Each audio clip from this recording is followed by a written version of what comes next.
पुण्यातील गजबजलेल्या हडपसर परिसरात बुधवारी एकच खळबळ उडाली। कामधेनू इस्टेटमधील एका प्रसिद्ध हॉस्पिटलसमोर बॉम्ब सापडल्याने संपूर्ण प्रशासन हादरून गेलं।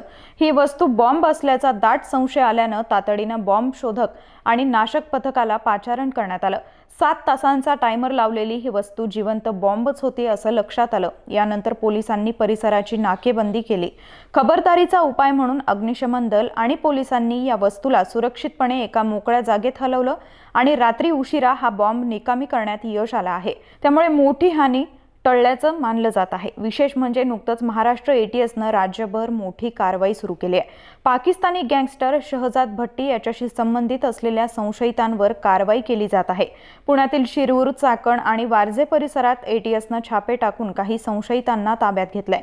मात्र याच दरम्यान हा बॉम्ब पुण्यात आढळल्यानं भीतीचं वातावरण निर्माण झालंय। दरम्यान पोलिसांकडून सीसीटीव्ही फुटेजच्या आधारे संशयित व्यक्तीचा शोध सुरू आहे।